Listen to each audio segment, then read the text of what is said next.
ಒಳ ಮೀಸಲಾತಿಯಲ್ಲಿ ಸರ್ಕಾರದ ನಡೆ ಬಗ್ಗೆ ಇದೀಗ ಬಿಜೆಪಿ ಬೇಸರವನ್ನು ವ್ಯಕ್ತಪಡಿಸಿದೆ. ಹೊಸ ಸೂತ್ರದಿಂದಾಗಿ ಯಾವುದೇ ಸಮುದಾಯಕ್ಕೂ ಲಾಭವಾಗೋದಿಲ್ಲ. ಬಿಜೆಪಿ ಸರ್ಕಾರದ ಅವಧಿಯಲ್ಲಿ ಶೇಕಡಾ 17ರಷ್ಟು ಮೀಸಲಾತಿಯನ್ನ ಕೊಡಲಾಗಿತ್ತು. ಈಗ ಆ ಮೀಸಲಾತಿಯನ್ನ ಶೇಕಡಾ 15ಕ್ಕೆ ಕಾಂಗ್ರೆಸ್ ಸರ್ಕಾರ ಇಳಿಕೆ ಮಾಡಿದೆ ಅಂತ. ಈ ಕಾರಣಕ್ಕೋಸ್ಕರ BY ವಿಜೇಂದ್ರ ಬಿಜೆಪಿ ರಾಜ್ಯಾಧ್ಯಕ್ಷರು ಇವರ ನೇತೃತ್ವದಲ್ಲಿ ದಲಿತ ನಾಯಕರ ಸಭೆ ಮಾಡೋದಕ್ಕೆ ಬಿಜೆಪಿ ಈಗ ತೀರ್ಮಾನವನ್ನ ಮಾಡಿರುವಂಥದ್ದು. ಪರಿಶಿಷ್ಟ ಸಮುದಾಯಕ್ಕೆ ನ್ಯಾಯ ದೊರಕಿಲ್ಲ ಅನ್ನೋ ಘೋಷಣೆಯ ಅಡಿಯಲ್ಲಿ ಸಭೆಯನ್ನ ಮಾಡಲಾಗುತ್ತೆ. ಸಭೆ ಬಳಿಕ ಸರ್ಕಾರದ ವಿರುದ್ಧ ಹೋರಾಟಕ್ಕೂ ಕೂಡ ಬಿಜೆಪಿ ಪ್ಲಾನ್ ಅನ್ನ ಮಾಡ್ತಾ ಇರುವಂಥದ್ದು. ಅದರ ರೂಪುರೇಷೆಗಳು ಈ ಸಭೆಯಲ್ಲಿ ನಿರ್ಧಾರವಾಗೋ ಸಾಧ್ಯತೆ ಇದೆ.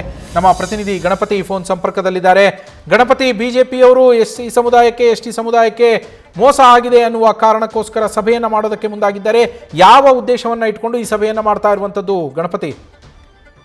ನವೀನ್, ಖಂಡಿತ ಈಗಾಗಲೇ ರಾಜ್ಯ ಸರ್ಕಾರದ ಈ ಜಾತಿ ಸಮೀಕರಣ ಅಂದ್ರೆ ಒಳ ಮೀಸಲಾತಿಗೆ ಸಂಬಂಧಪಟ್ಟಂತ ಏನ್ ಜಾತಿ ಸಮೀಕರಣ ಇದೆ, ಈ ಲೆಕ್ಕಾಚಾರಕ್ಕೆ ಸಂಪೂರ್ಣವಾಗಿ ರಾಜ್ಯ ಬಿಜೆಪಿ ನಾಯಕರು ವಿರೋಧವನ್ನ ವ್ಯಕ್ತಪಡಿಸ್ತಾ ಇರುವಂತದ್ದು.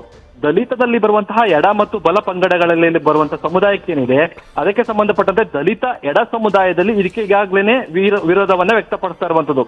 ಈ ನಿಟ್ಟಿನಲ್ಲಿ ದಲಿತ ಎಡ ಸಮುದಾಯದ ಹಲವಾರು ಮುಖಂಡರನ್ನ ಸೇರಿಸಿ ಒಂದು ಸಭೆ ಮಾಡ್ಲಿಕ್ಕೆ ಈಗಾಗಲೇ ಚಲವಾದಿ ನಾರಾಯಣ ಸ್ವಾಮಿ ಅವರ ಹತ್ರ ಈಗಾಗಲೇ ರಾಜ್ಯಾಧ್ಯಕ್ಷರು ಮಾತಾಡಿರುವಂತದ್ದು. ಈ ನಿಟ್ಟಿನಲ್ಲಿ ಮುಂದಿನ ವಾರ ಒಂದು ಸಭೆ ಕೂಡ ನಡೆಯುತ್ತೆ. ಅಂದ್ರೆ ಸರ್ಕಾರದ ನಡೆ 15%ಗಷ್ಟೇನೆ ಮೀಸಲಾತಿ ಇದೆ. ಬಿಜೆಪಿ ಸರ್ಕಾರ ಇದ್ದಾಗ 17% ಮೀಸಲಾತಿಯನ್ನ ಕೊಟ್ಟಿತ್ತು ದಲಿತ ಎಡಬಲಕ್ಕೂ. ಈಗ ಪುನಃ ಅದೇ 17% ಮೀಸಲಾತಿಯನ್ನೇ ಕೊಡ್ಬೇಕು ಅನ್ನೋ ಲೆಕ್ಕಾಚಾರದಲ್ಲಿ ಸರ್ಕಾರದ ಮುಂದೆ ಒಂದಷ್ಟು ಪ್ರತಿಭಟನೆಗೆ ಸಿದ್ಧತೆ ಆಗ್ತಾರೆ. ಅದು ಕಾನೂನಾತ್ಮಕವಾಗಿರ್ಬೋದು, ಮುಂದಿನ ಒಂದಷ್ಟು ಪ್ರತಿಭಟನೆಗೆ ಹೋರಾಟಗಳು ಕೂಡ ಇರ್ಬೋದು. ಈ ನಿಟ್ಟಿನಲ್ಲಿ ಕಾನೂನಿನ ರೂಪರೇಷೆಗಳನ್ನ ನೋಡಿ, ಅಂದ್ರೆ ಅವರ ಒಂದಷ್ಟು ಚರ್ಚೆಗಳನ್ನ ನೋಡಿ ಬಿಜೆಪಿ ಹೆಜ್ಜೆ ಇಡುತ್ತೆ. ಈ ನಿಟ್ಟಿನಲ್ಲಿ ಮುಂದಿನ ವಾರ ಒಂದು ಸಭೆ ನಡೆಯುತ್ತೆ. ದಲಿತ ಮುಖಂಡರು ಕೂಡ ಈ ಸಭೆಯಲ್ಲಿ ಭಾಗಿಯಾಗ್ತಾರೆ. ಹೋರಾಟದ ಬಗ್ಗೆ ಒಂದಷ್ಟು ಚರ್ಚೆ ಕೂಡ ಮಾಡ್ತಾರೆ. Naveen, thank you Ganapathi. News First ನಿರ್ಭೀತಿಯಿಂದ ನಿಮ್ಮ ಪರವಾಗಿ.